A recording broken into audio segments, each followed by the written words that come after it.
Ciclone News Repórter.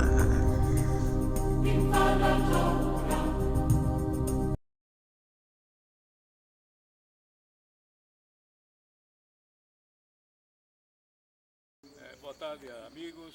Eu sou Luiz Eduardo Garcia Guiar, conhecido por Eduardo Garcia. Meu nome literário é o primeiro. Nasci no Uruguai há 64 anos, em Montevidéu, no ano de 1952. Moro na cidade de Paulista, na região metropolitana do Recife, há 30 anos. E morei 13 anos em São Paulo.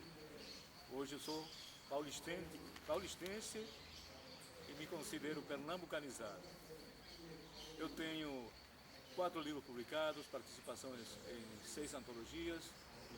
Meu último livro, Sentidos, talvez seja o mais procurado. Faço parte da Academia de Letras da cidade do Paulista, né? Na cadeira número 19, como patrono, Carlos Pena Filho.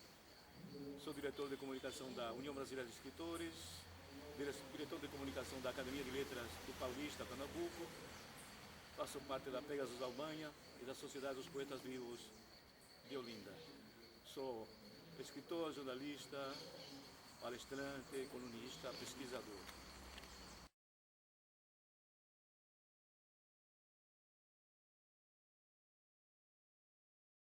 Eu saí do Uruguai com 21 anos. A princípio fui para trabalho, entrei como turista, depois obtive a permanência definitiva. Enquanto residia em São Paulo, conheci a minha atual esposa.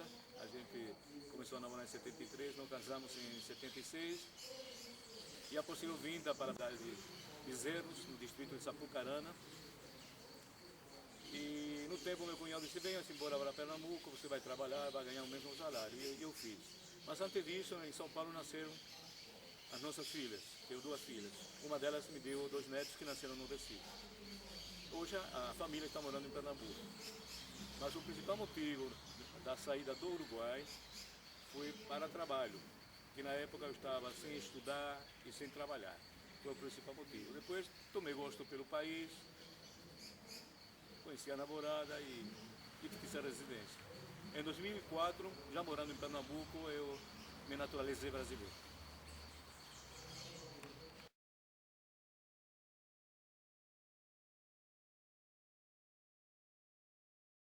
O meu gosto pela poesia começou na adolescência, quando eu estudei na época o escritor espanhol Gustavo Adolfo Bécquer e as suas famosas rimas. Eu abri alguns versos em espanhol e esses manuscritos com o tempo se perderam. Em São Paulo, eu não sei se devido à falta de tempo, à vida agitada que eu tive, trabalho, casa, trabalho, eu não escrevi. Mas quando eu cheguei em Pernambuco, aquele clima cultural do Estado, minhas filhas primogênita, formada em letras, em jornalismo, escrevendo alguma coisa, o marido também, e com aquele clima cultural que existe realmente no Recife, em Pernambuco, me fez retomar a escrita. Aí eu comecei a fazê-lo em português. Isso foi antes de 2010. O primeiro livro publicado foi em 2010, Poesitando, Poesias. O segundo foi a autobiografia Além da Fronteira, que conta essa pequena história da saída do Uruguai, vindo para o Brasil. O terceiro, Derramando Versos, e o quarto, Sentidos. Hoje em dia, participo de recitais, eventos, palestras, mesa redonda, congressos. E por incrível que pareça, a literatura me fez perder medo ao público e ao microfone. Tanto é que até hoje estou até na rádio.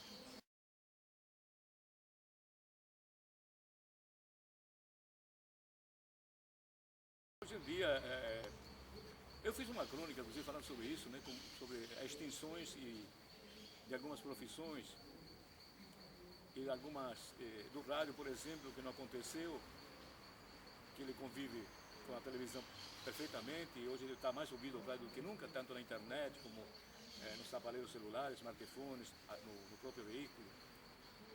E essa analogia eu faço com o livro. digital está convivendo com o livro impresso. Este último, creio eu, que não se acaba, porque tem aquela parte gostosa, sentimental, né, de você mexer no papel do livro, né, apalpar o próprio cheiro do livro. E em vez de atrapalhar a leitura, acredito que a tecnologia veio a favorecer. Hoje você pode comprar um livro impresso ou pode lê-lo através da internet, no próprio Amazon, no Google. E em relação ao escritor, eu falo por mim, tem facilitado tanto na escrita, né, que você escreve diretamente no arquivo às vezes, ou transporta do papel para o arquivo, na própria diagramação, que você já envia para a editora um livro pré-diagramado, né, na própria revisão, né, e posteriormente você usa a própria tecnologia, a mídia, para divulgar o seu trabalho. Ora pelo Facebook, ora por outras mídias sociais, pelo Google, pelo YouTube, e eu acho que veio a facilitar. E as duas relações, né? Tanto o padrão, o impresso, e a tecnologia podem conviver perfeitamente.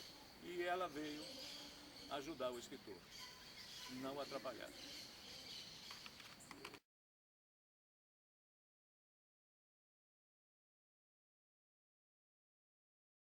Bem, quando eu não estou participando de eventos literários, eu estou em casa, eu gosto de curtir, eu gosto muito de futebol, né?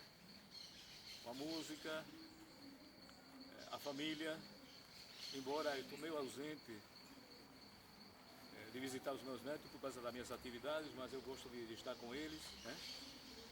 De ver a inocência e a sabedoria dos meninos. Gosto de praia, mas eu sou um pouco preguiçoso para ir até a praia. Mas eu gosto de curtir a natureza, gosto, como disse, de música, de esporte. E na mídia, na televisão, eu gosto muito, por incrível que pareça, de escutar entrevistas, né? De ouvir falar sobre economia, sobre literatura, sobre geografia, e conhecer através da mídia outros países quando eu não posso fazê-lo pessoalmente. Mas se eu pudesse, viajaria sempre. Sul do Brasil, Argentina, Uruguai, como já eu tenho feito.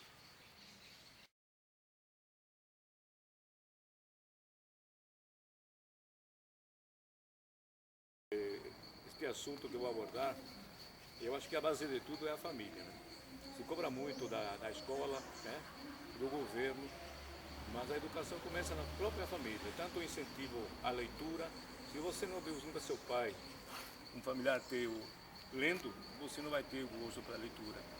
Se não você na sua família nunca abordou o preconceito, né, de falar para você respeitar o idoso, que eu respeito até hoje, o idoso, o deficiente físico, o próprio homossexual, respeitar a própria mulher. Eu me lembro que no Uruguai a gente tinha um lema quando eu era adolescente, que a mulher acompanhada a gente não mexia. Por mais reputação que a mulher tivesse, a gente respeitava. Isso aí eu me lembro que me criei ouvindo isso, respeitando o idoso, o deficiente físico, não ter preconceito de religião, de cor. Acho que tudo isso começa na família. Na família que começa, é a base de tudo. E falta de informação hoje em dia não há falta de informação. É que o adolescente, que tudo começa na adolescência, né? O jovem não tem oportunidade de estudar, de praticar esportes. E aí o tempo livre que ele tem vai para as drogas, vai para outros vícios e outros delitos. É uma parte bem complexa, né? Bem estrutural, né? Não é uma só causa, são várias causas. Mas começa tudo na família, em casa.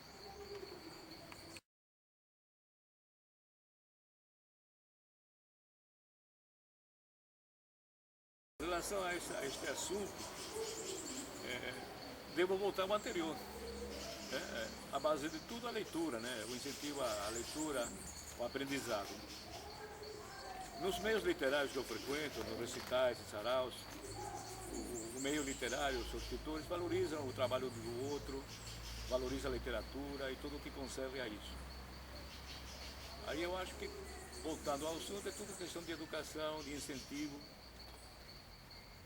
E por isso que hoje em dia, às vezes, acontece também na música, não na literatura, né? A coisa mais simples, mais banal, mais brega, digamos assim, né? É mais valorizada, né? E não aquilo que tem mais conteúdo. Mas a base é sempre uma só, né? O aprendizado, a educação, né? A leitura, é por aí. Muito bom.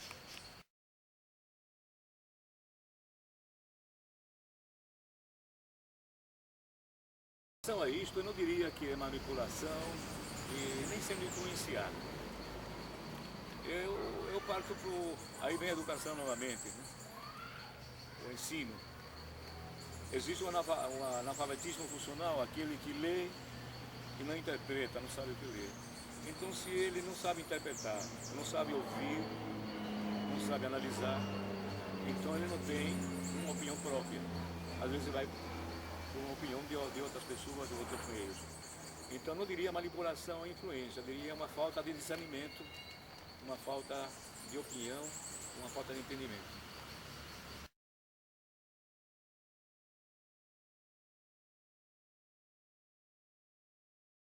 De fato, nas minhas poesias falo muito de romantismo, de reflexões e sentimentos pessoais.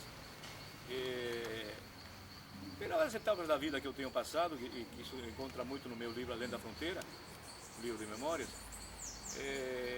aquela questão de você cair e levantar, né? Então, quando eu digo assim, quando eu tenho um problema, eu deito e consigo dormir, porque já penso que no dia seguinte esse problema será superado. Então, por isso que eu uso esse termo de fé, renovação, e tento transmitir ao leitor aquilo que eu sinto, né? Aquele baque que eu sinto, mas ao mesmo tempo aquela vontade de reerguer-me, né? De dar a volta por cima, digamos assim.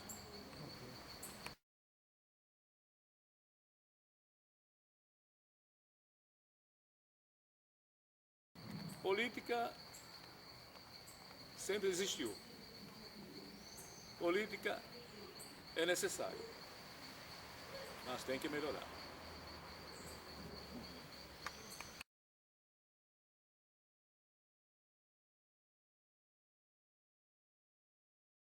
Dinheiro também é necessário, como todo mundo sabe. A gente tem que ter um dinheiro para sobreviver, embora para mim, eu não vejo de uma maneira de fortuna. Eu nunca quis ter grandes fortunas, porque eu acredito que você se torna escravo do próprio dinheiro. O dinheiro para mim é sobrevivência. Aquilo que me faz alimentar-me, né?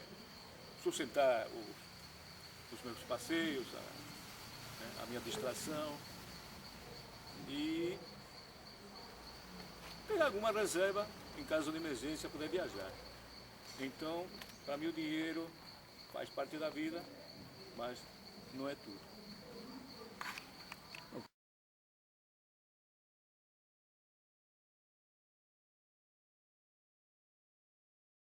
A fama às vezes acontece, você vai se tornando conhecido. No meu caso eu não sou famoso, sou conhecido, mas a fama não é o cerceamento da liberdade. Então tem que pensar muito nisso, né? Às vezes a fama atrapalha um pouco. Então vamos ficar somente conhecidos.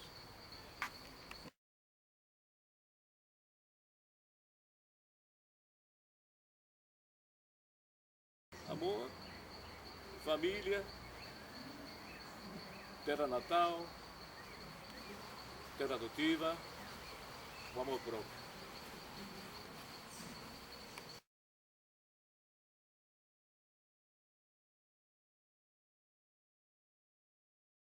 Aquelas pessoas que gostam ou gostariam de escrever, de entrar na literatura, eu sugiro que frequentem saraus, recitais, que há vários na cidade. Inclusive aqui na nossa União Brasileira de Escritores, existe nas quarta-feiras às 4 um recital poético musical. Então, vão frequentando recitais, reuniões de academias, né, de sociedades poéticas.